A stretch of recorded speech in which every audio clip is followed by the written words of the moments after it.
rather big. What?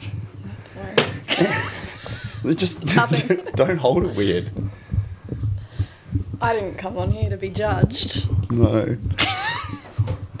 Right. That's basically us starting now, isn't it? Is it? Yeah. First one of 2023.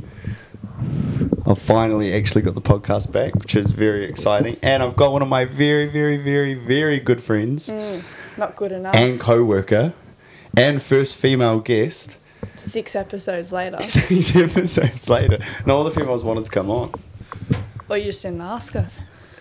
I asked you ages ago. Did I not? Didn't get the invite. That's fucking so not true. Alysha Mears, everyone welcome. I'm sure actually everyone, basically of all my clients or anyone that follows me will probably know who you are. But for anyone who doesn't, give us a little bit of intro about you. Even tell us where you're from. Well, I'm a coach. I work within Fitness First alongside Theo at Willoughby. Do you want me to give my whole life story? I was born in Gosford. Not the whole life story, but just the key points. Not from the beginning? We nearly went over that the other day already. We don't need to cross back over that. I work within Fitness First for my own company that I run with my partner Kyle called Feelgood Collective.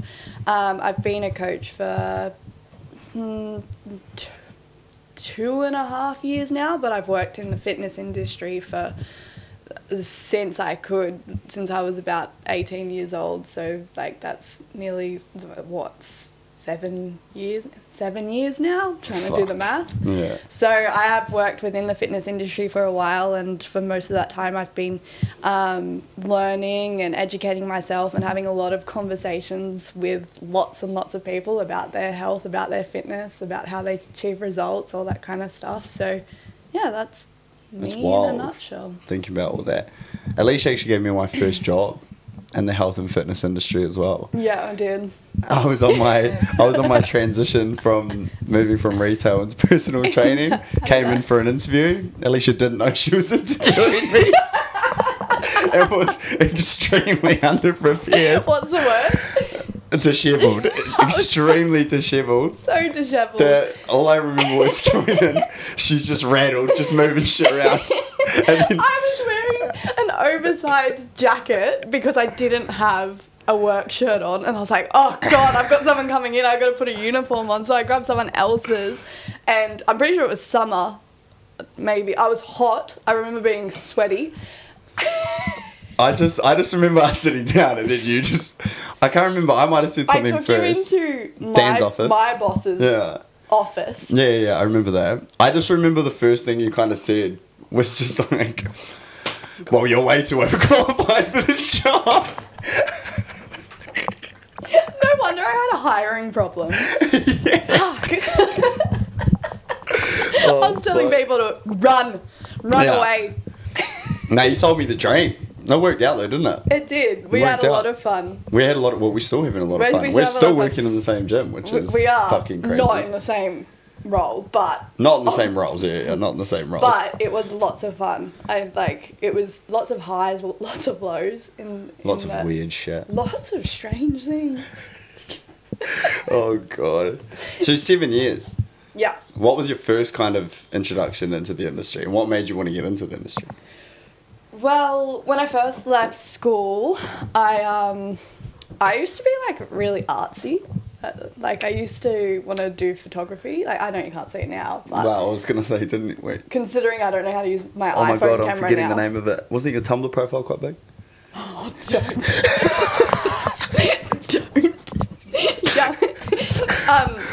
Young, Wild and Free. After Snoop Dogg's song. Oh my god. So I knew you were creative, yeah. But for everyone else, you were quite creative back in the day. Back in the day, I think I still am. I just do it in different ways now. But back in the day, I used to want to be a photographer, and I used to express myself through, I don't know, wearing different things and like all that kind of stuff. Mm-hmm. And I was like I don't exercise. I'm like a child of the universe, and I wear crystals on my neck. And I decided when I left school that I wanted to go into like design and media. And so I actually started doing graphic design, communication design. And then it got midway through that year and I was really, really struggling with sitting in one place for a long time. Oh my God.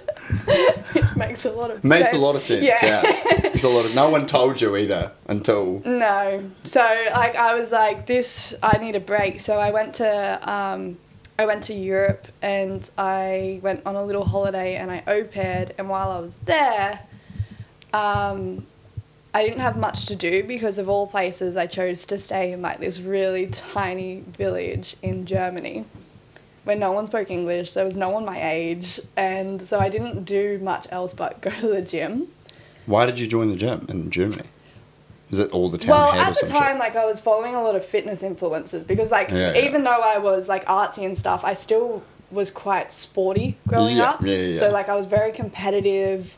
I used to think that this is way back when I was, like, first in high school, that if I was good at sport and everything, because I did enjoy it, but I also thought that boys would like me. So, like, while like, there was some of my peers forgetting their sports uniform, wanting to sit out on the beep test, I was like, if I can beat the boys, they'll want to date me. No, that's not true. And that's how me and Kyle met.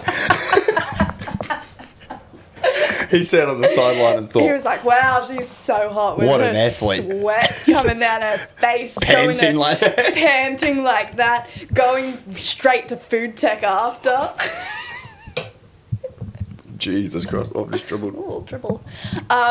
So you were already into sport. I was already into sport, so I was sporty. And so I never really, like, I had a really on and off relationship with exercise. I feel like this is jumping back and forth, but, like, being in the boom of social media, growing up with that, and having Tumblr, as we've already mentioned, seeing things that were really, like, popular at the time, like thigh gaps, all that kind of stuff. Oh, yeah. I naturally did what a lot of like other girls did, and they like take things like skinny me tea, always want to be skinny, want to be small, like all that kind of stuff. And I was tiny, but I never felt confident in my body.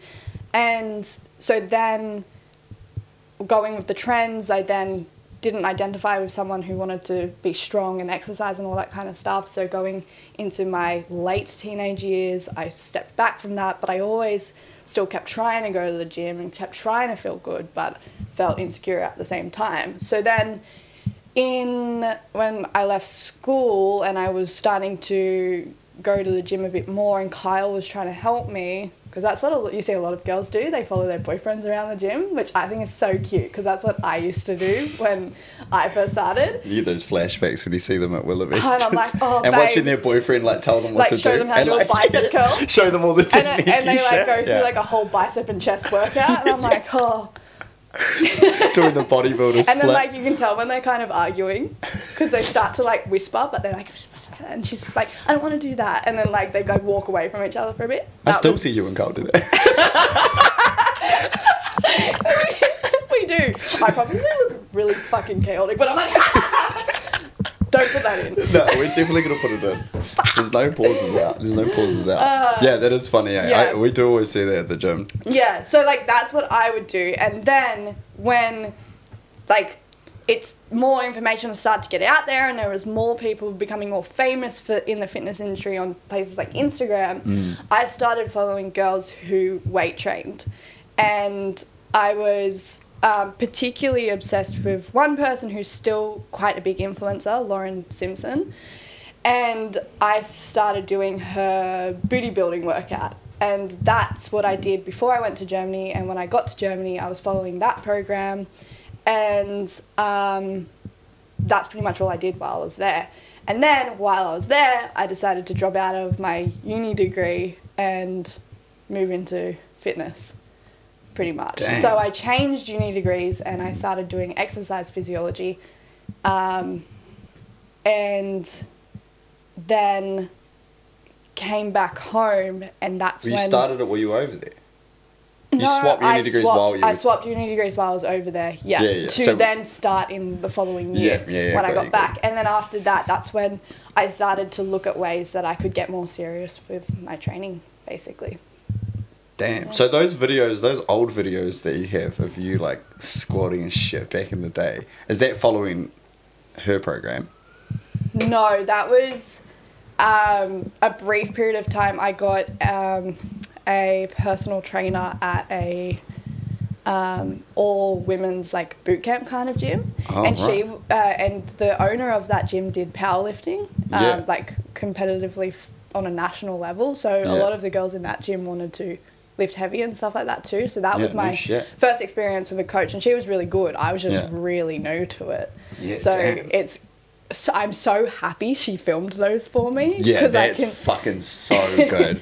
I wish I had some of the old videos of me working out back in the day. Yeah. Because fuck, that would be so hilarious. It's great to see like how you've progressed from then to now. Like it's cool. And it's, well, crazy scene for you. One thing I really want to talk to you about, because it really interests me, because I don't know as much about it as you do, but your WBFF, going from where you started to being a creative Tumblr girl, not wanting to lift weights, going all young, the way through, young, wild and free, going all the way through, and then actually competing in a competition for bikini, which I think you might have to explain, because it is sort of do you want to explain what WBFF is? It's a whole other world. Yeah. That's just why I want to get into it, because I don't know much about that world. So Lauren Simpson, the influencer I was obsessed with, she competed with WBFF, and pretty much from the moment that I found her, I was like, I want to fucking do that. Like WBFF stands for World Beauty Fitness Fashion. And it's kind of a mix between bodybuilding and pageant show, right? Yeah. So it's not IFBB or what you would see that like the Arnolds and like stuff like that. It's a bit more glamorous, I like to say. Yeah, that's probably a good way of describing it. You can kind of pick whatever you want your bikini to look like. You can pick whatever your pose, like whatever posing you want to do. Is Arnold's and IFBB not like that? No, so you can pick your different colours and stuff like that, but there's a very like structured way that they want you to like look and pose and all that kind of stuff. Yeah, okay, right.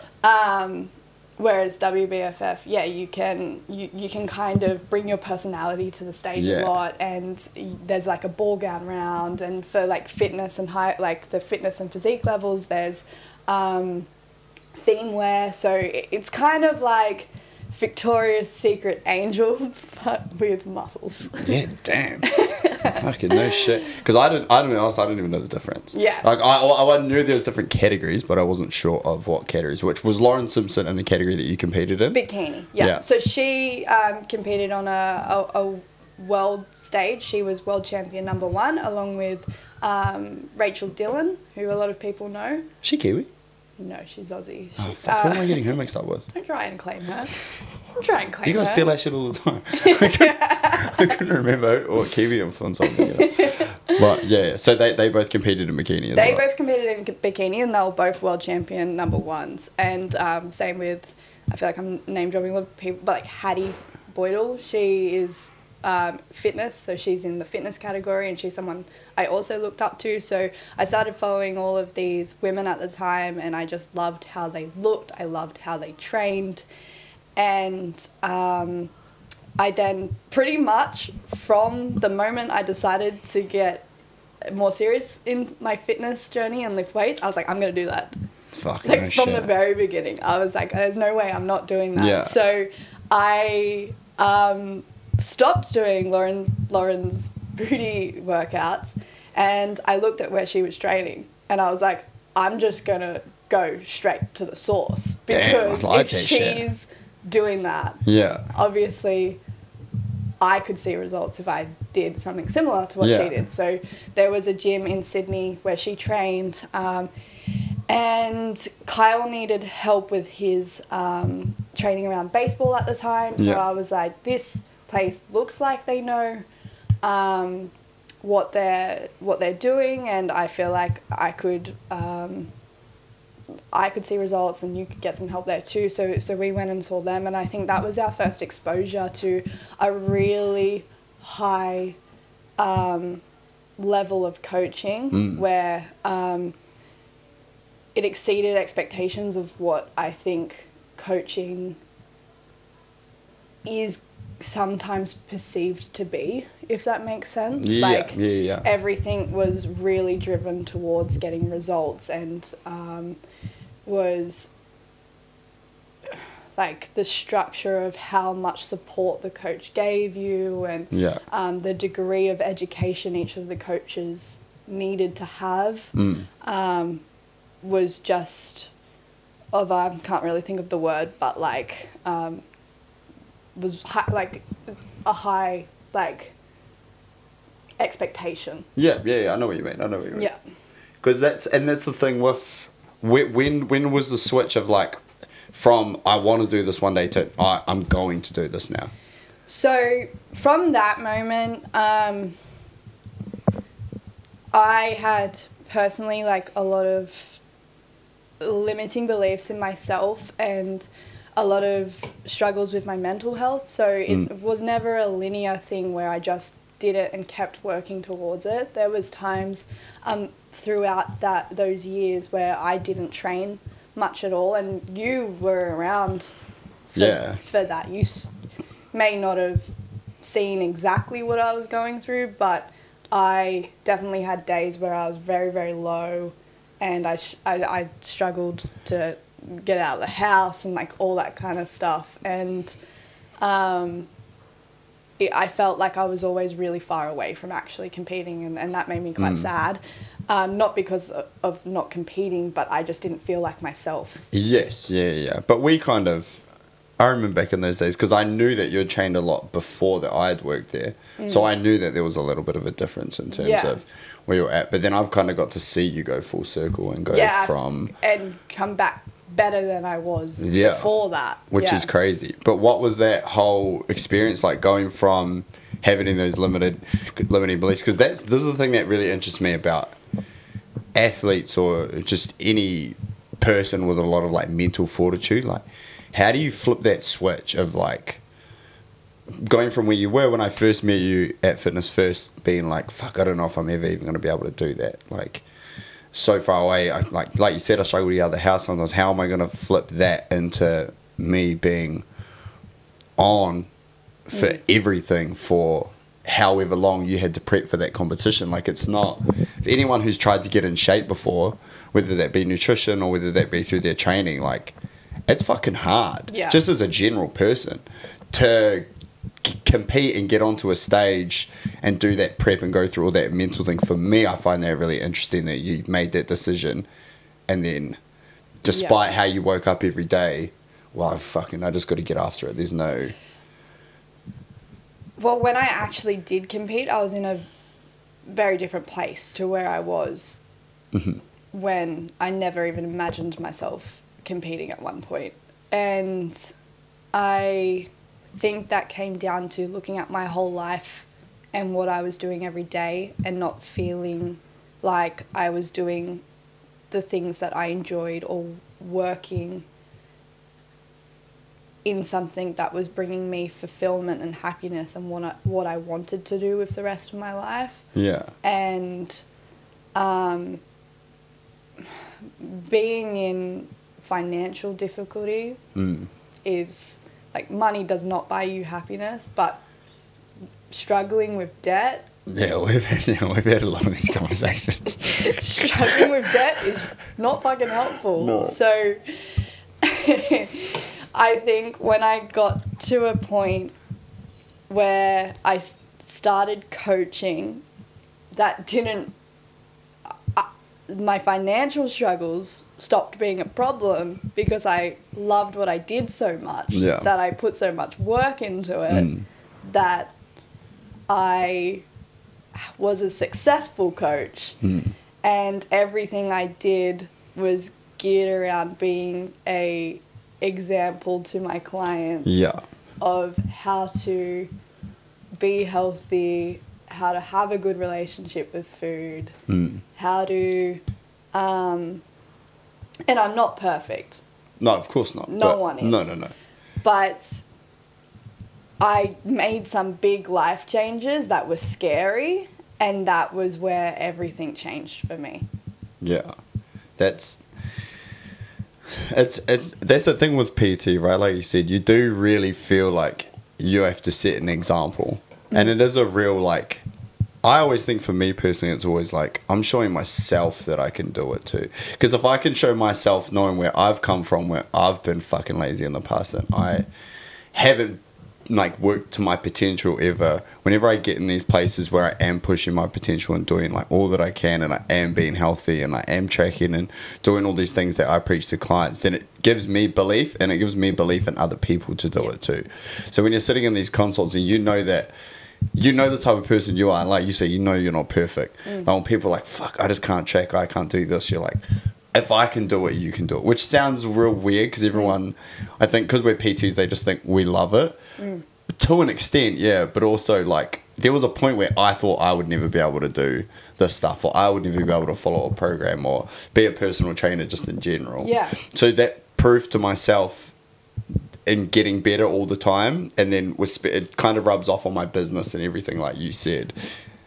Well, yeah, there's this saying that I don't know if I do like it, and it's kind of like how you do one thing is how you do everything. Yeah. And I do think that, like, if you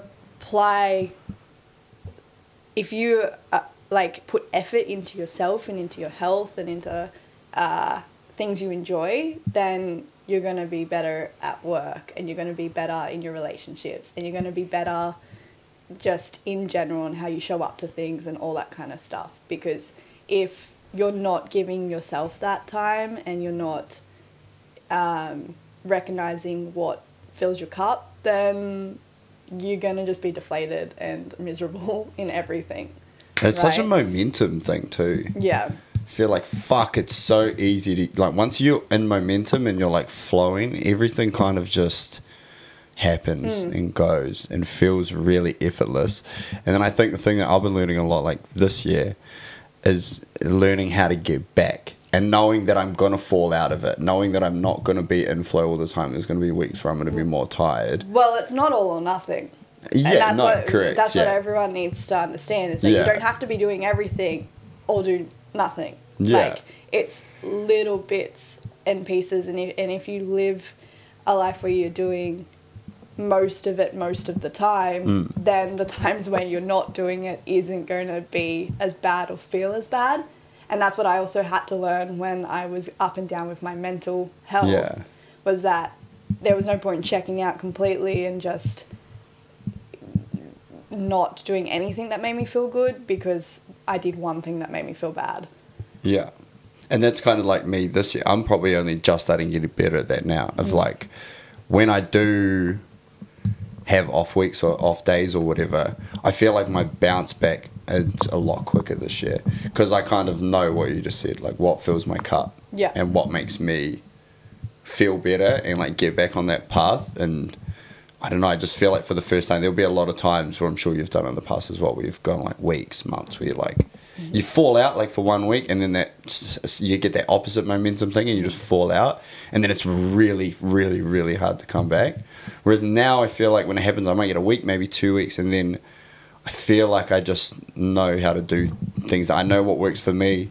I go like journal or do whatever the fuck I need to do, spend a bit more time with myself, and I feel like I can get back to that wanting to be healthy and wanting to be a better version of myself and everything, which is a really nice feeling. It's not as scary as knowing, fuck, I might fall out and then not do anything for another month or two. Yeah, and it's changing the narrative of the things you think you should do, and making it feel like a chore, and understanding why you do it and like the outcome of how it makes you feel. And then it's like, oh, I'm going to do this just because simply it's what I do. It's something that makes me feel better, rather than I should do that. I should do this. What was your mindset day to day prepping? Prepping. Because it's Yeah. like we're saying, like it's a different. Like, it's hard when you're just a general person trying to lose weight or gain muscle or things like that. Let alone knowing you're going to get a stage in front of however many fucking people. What was your mindset day to day? How are you getting yourself through that? Well, I had, as I said, wanted to do it for so long, and I'd watched a lot of my friends do it beforehand, and I was around it a lot. So it got to a point where my prep officially started at 16 weeks, and I just thought, I'm not going to let myself down, and I flipped a switch, and I did not fuck up my diet once. My whole days were around when I was going to train, were around when I was going to pose. Like, that took precedent before anything else. And that's why it's really hard as a coach, if you want to prep sometimes, or even not even a coach, but like someone who works a full-time job or anything, because you do want to have the flexibility to be able to make your days work around what you need to do each day to get to stage successfully with a good package. And some people don't have that luxury, but you can still make it work. Do you feel like you could flip that switch on and off, or did you feel like you drained that tank doing that first prep?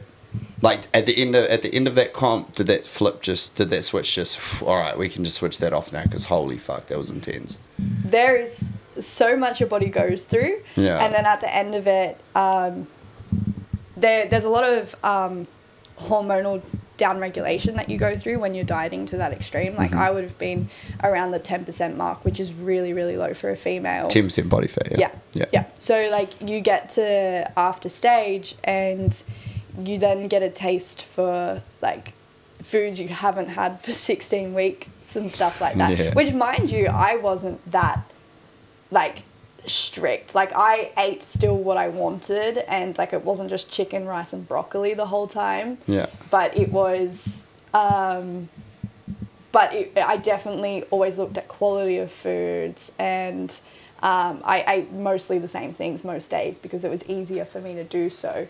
So you get to the end of it and then you start to have a taste for these foods, and like the week after the show was my birthday, so like there was lots of foods and celebrations, but then also something I don't really want to dive into that much is that like the following months after my show were quite hard for me personally because of some things that came up in my family life, which is always going to happen. Like, you're going to have personal things happen to you, but there was no way of me seeing that come up. So with my emotional problems I was going through at the time and the stress alongside coming out of show, I struggled. I also felt like I didn't have that great of a support network around me at the time. So I think if I had have had a bit more guidance, or I had have been more prepared, that would have been a completely different story. But I definitely got back to where I needed to be after a few months, and I think it was a great learning curve for me because I know how to pull myself back rather than rely on people to help me, and I also know how to help other people for when I prep clients and all that kind of stuff. I'll make sure that they're set up for success, and I'll make sure regardless of what they're hit with in the coming weeks or months following the show, that they're prepared, that they have a plan, and that I can help them. These are actually stuff I wanted to ask you. Yes. Culture. In WBFF? Yeah. Well, that industry, just that part of the industry in general, right? Because I'm not a part of that side of the industry. Yeah. What's the culture like?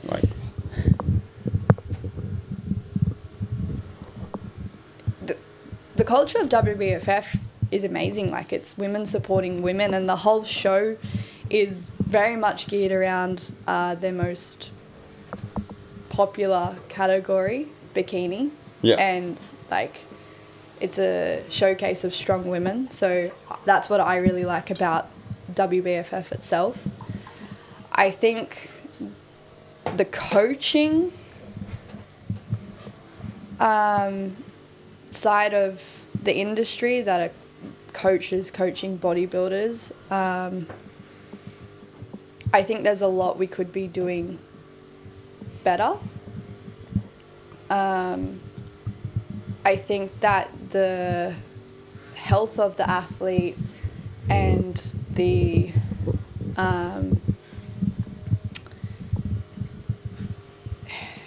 I sometimes think that the health and the psychology of the athlete isn't always at the forefront of some coaches' minds.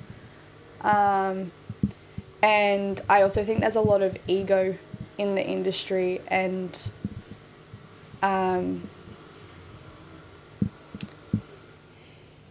a lot of people not taking into consideration different, I want to say, approaches or better ways of maybe training in order to ensure longevity and pain-free preps.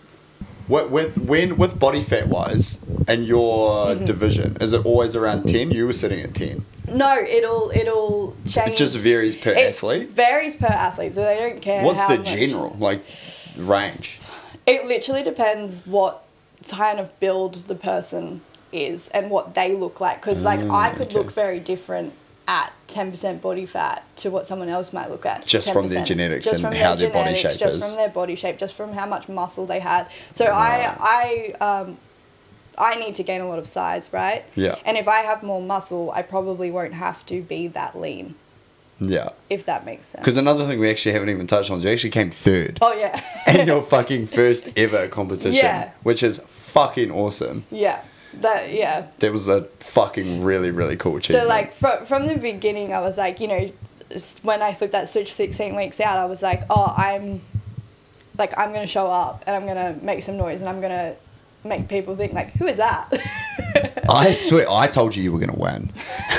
Yeah, but I remember I was on the elliptical and you were like, you're like pumping it, and I was like, yeah, and you're like, you're gonna win. I was like, I'm not gonna win, but like I didn't think, I was like, I could, like I never thought I couldn't, but like I knew that I was always gonna work hard, and like every bikini competitor up there worked hard, but I was like, I'm always gonna make sure I haven't left anything to even think about. Like I've done everything I can to get this result.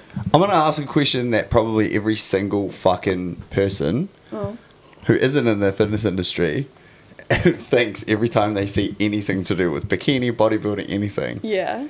So those motherfuckers take steroids, or is that shit natural? So...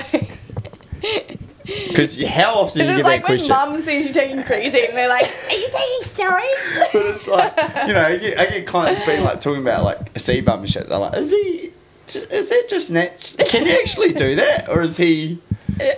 Like no, I feel like no one actually knows who's not in the industry, right? Yeah. Can you touch on a little bit from someone who's been in and around it? Yeah, so like steroids, any type of like performance enhancing drugs are very prevalent in the bodybuilding industry, even just in the fitness industry in general. Just the fitness industry. Yeah, start learning full like, of it. Oh, everyone's on it. Everyone's on it.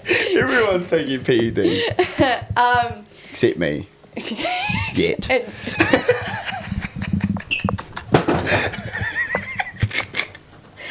nearly fell off my chair. I did fall off my chair. I just tipped right over. Yeah, no. So it's very, very prevalent in the bodybuilding industry. Do they not test for it? No. There's no steroid testing for any comps? No. Is there such thing as a natural bodybuilding competition? There are natural federations that say, like, there's I Compete Natural, which is ICN, and there's ABN, which is Australian, or A and B, I think. Yeah, Australian Natural, I don't know. So obviously I don't know much about these federations. I don't know at what level they test. I know a few people that have competed in them, and I have gone and watched a few of the shows, and like from what I can see is it's a far lower budget than WBFF, so I don't know if they even have the funding to be able to test their athletes. I'm sure they do at a higher level. Yeah. But also I don't know how they test or when they test their athletes. So people could maybe have been on stuff in their improvement season, their building season. But in WBFF, it is an untested federation, and I don't have any... I've never been on it. I also haven't said that. I was waiting. I haven't been on it. I have never taken PEDs. I was just going to ask you. I was like, do you want to tell them if you've had PED? Everyone listening is like, has she taken it? She avoided the question. I was waiting for you. Like, come on, Alysha. I fucking gave you a layup. Like, tell them you haven't been on gear. Place and hasn't been on gear. And you'll have to wait till next episode. And you'll have to wait till that. No. Fucking hell. No, I haven't taken PEDs. And still came third. Gotta go red. And still came third. And but I don't have any problem with competing against people that are taking PEDs. Yeah. I don't know enough about them to ever have an athlete that's on them or encourage someone to do them. Yeah. But I do know that there's coaches out there that do. What I don't like about the industry is coaches. I posted this on Instagram the other day. I don't like coaches that blindly give it to their athletes without the correct structure and the correct process in monitoring their health and making sure that they come out of the other side of it with no side effects that are going to have long-lasting implications. And is that not them, explaining it that enough to their client? Like, do you think when you say that blindly giving it to, do you think they're really explaining to their client the negative side effects they could possibly have, or are they just like, let's just do it because, and that comes back to what you were saying before about the athlete's mental health, physical health, long-term not being at the forefront of the coach's mind. It's really easy to get into a bikini competitor or any competitor's mindset because we almost will do anything to win. And disclaimer, I've considered doing PEDs. Yeah, I just said that I've considered it. Yeah, so. I've considered it. And I thought in order to win, I would have to. But once that switch goes, I feel like you're like anything you could do to get to improve your chances. And if you catch someone and you're a coach who sells PEDs, that's also another revenue stream for you, right? Yeah, 100%. So like always look at the motives of the person encouraging you to go on it. Yeah. Always make sure that you're going to have support. If your coach can't get your program to you in time, how do you think he or she is going to... Wow. How do you think that they are going to... defeating the patriarchy. Oh, God. Females can't be coaches. Yeah. Not good ones. How do you think... That was a joke. It was a joke. Obviously, I'm the best coach in this room. Yeah, exactly right. Fucking hell. No. How do you expect that they are going to look after your health, even in the short term, not even just in the long term? And like, do they really know what they're giving you, how much they're giving you, what is safe, what's good for your body? Because they probably don't. To put it bluntly. Well, coming from all the problems that you had during your prep, like what's some of the stuff that you notice? Obviously, it's very different. Obviously, you have some clients that want to prep for bikini, but what are some clients you notice being on the other side of that? Being on that coaching side, being on the outside looking in, even not just the bikini competitors you might have, even just your general clients. Like, what's some general struggles that you find that are very common and very consistent with a lot of people, and how do you overcome those sort of challenges with your clients? Well, not with my clients, but with people who are prepping. I feel like that people sometimes have a really horrible prep experience when they have to really work to get within being lean enough for stage because their body might not be in a position where they're efficiently dropping fat enough. Yeah. So this can happen when someone's starting, body fat is too high and they've maybe not spent the time in building their calories up high enough. So in order to lose fat, they have to drop quite low. Yeah. And have to do lots and lots of cardio. And also train resistance training in order to keep what muscle they have. Sometimes people push their bulks too far, which I was talking to my dietitian that I work with about this the other day, and he said an appropriate amount of body weight to gain for a bulk before then having to drop back is around the 10% mark. So if you're gaining any more than 10% of your body weight per week, per month? At all for your bulk. Right, okay, yeah, 10% total. Any more than that, it's going to be a slug to drop back down. And if you push those boundaries, you're probably just going to lose most of the muscle mass that you have built in that time, aside from if you're on PEDs. Yeah, aside from that. Yeah. Oh, that's quite interesting. So if you're a natural athlete, you will find that quite difficult. Yeah. So it is quite important for a lot of people that what you're saying, it doesn't get addressed enough, that a lot of people aren't ready to start prepping for a show. I think that you should be working with a coach a good coach well before you do actually step into the prep phase.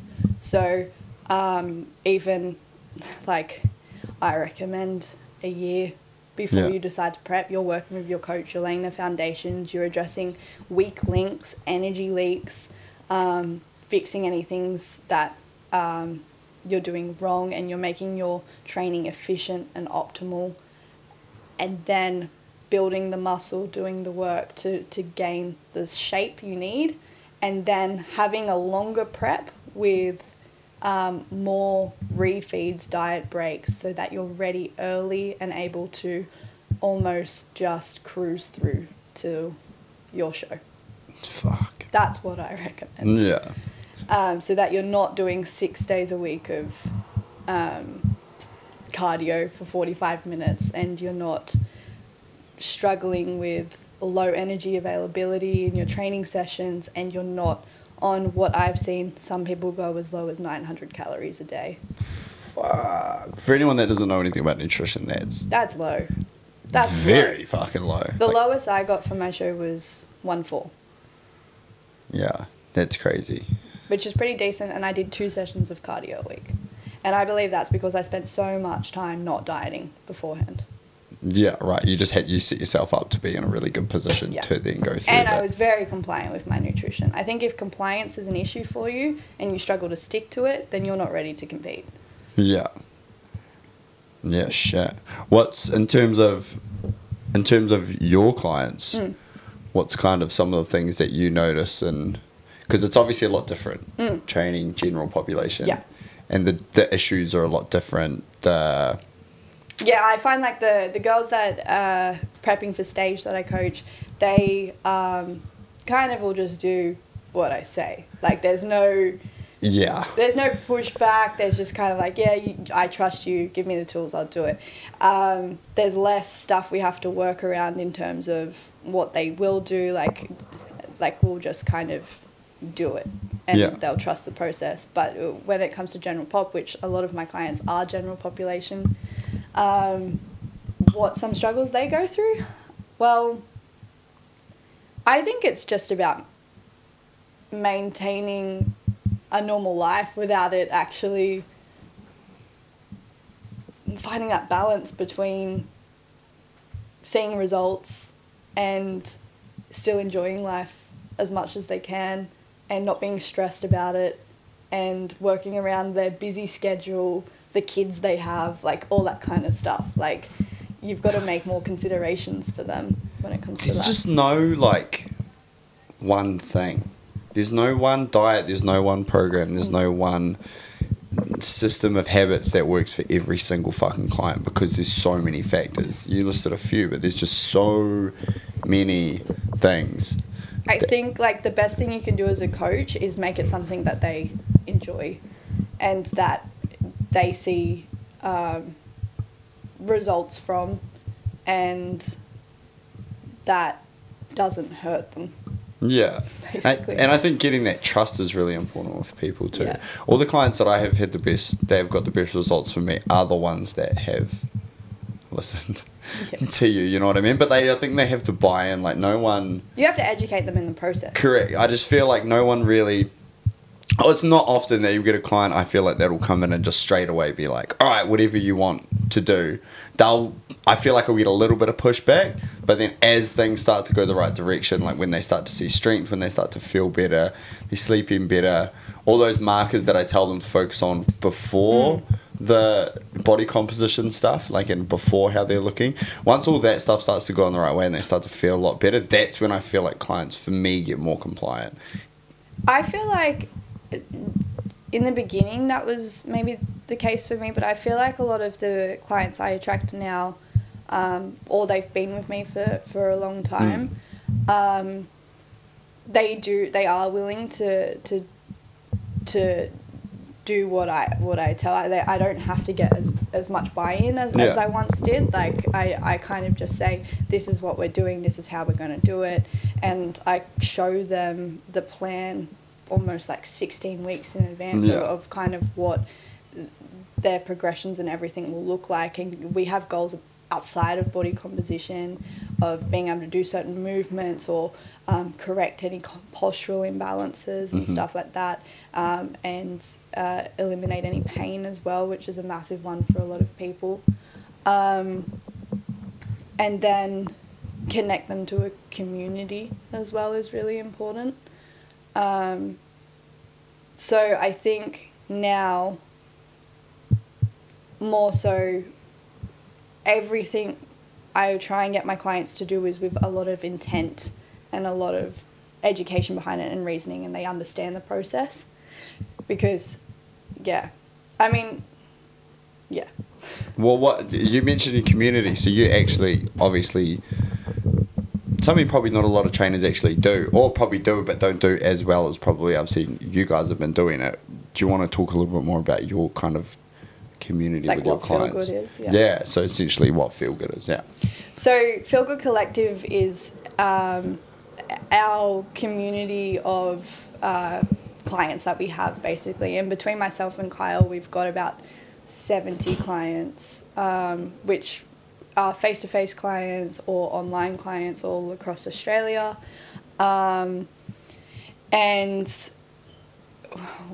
the reason the name Feel Good came about, because how many times have you sat in a consult and people have been like, I want to lose weight, I want to just have more energy, and I just want to feel good. Yeah. And like they just say that. You said it a couple of times earlier, actually, but I was gonna make a point of it, but I was pardon? She's just dropped it in there occasionally. Yeah, it does come up a lot. Times. Yeah. Yeah. No. So I think like that's how Feel Good came.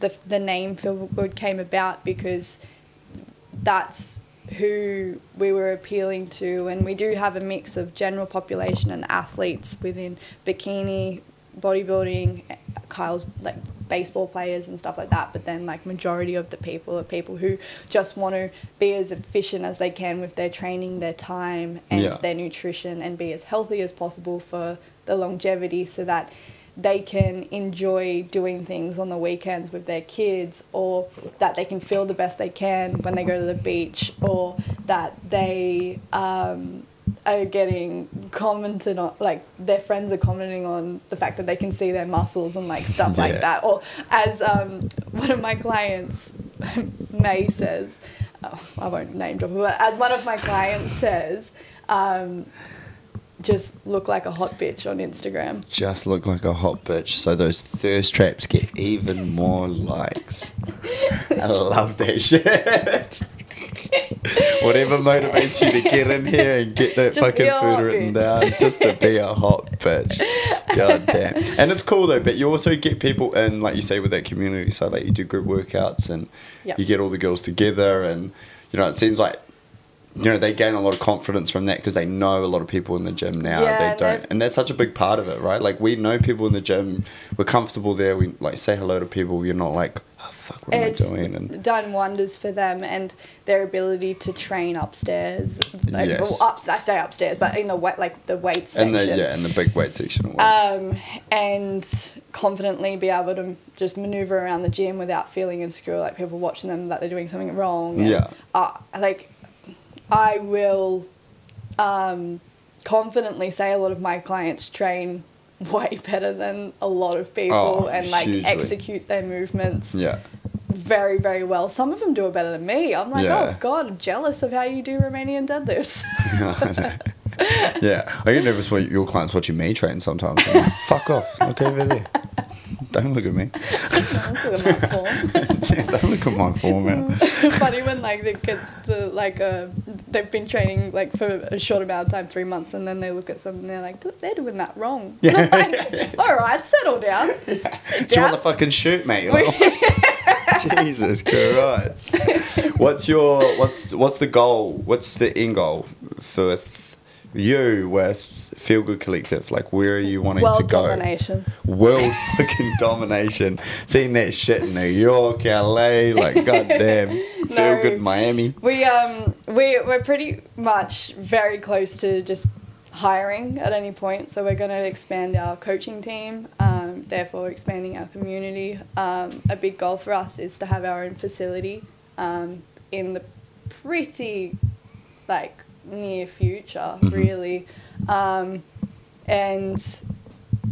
just be able to have a high degree of coaching available to gen population and getting people to actually enjoy exercise and having a safe place for them to be able to do so.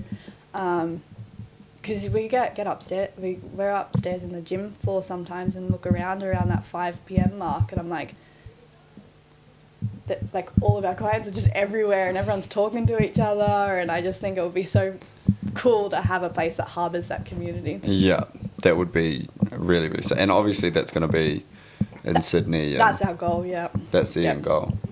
Shit. What's one thing, last question for you, what's one thing you could change? If tomorrow this changed in the industry, what would you change? One thing. Tomorrow it's gone. Gone from the Tomorrow industry. it's gone. Tomorrow it's gone. To give you an example, mine's lies. Lies. In terms of things around PEDs and things like that. Giving people a false idea of like, buy my online, you can look like me, but I pound my ass full of PEDs. That's why I look the way I look, not because of the way I train on my programs. Because I just think it gives people unrealistic expectations, fucks with people's mental health. So that's my one. Oh, there's so many things. I know. There's so many things. Just pick one. Either way, pick one. Whatever one you pick is going to make the industry a lot better regardless. I'm sure you're going to, no matter what one you pick, it's going to make tomorrow a lot better than what it is today. I wish that there was more consistency across the industry in terms of what coaches offer and do, because I think that there's a lot of harmful lies being shared in the industry that are all in the name of being healthy, losing weight, getting results and all that kind of stuff, but it's actually at the detriment of a lot of people's health, like very low calorie diets, very like unsustainable workouts, things that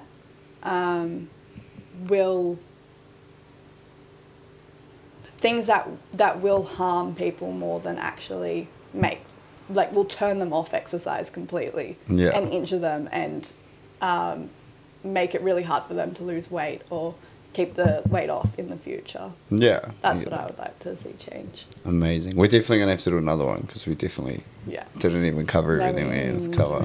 But that's good. I'm just trying to make sure you come back and do another one. All right. Well, you're going to have to because you don't have any other females to be on it. No, Liv's coming on. Oh.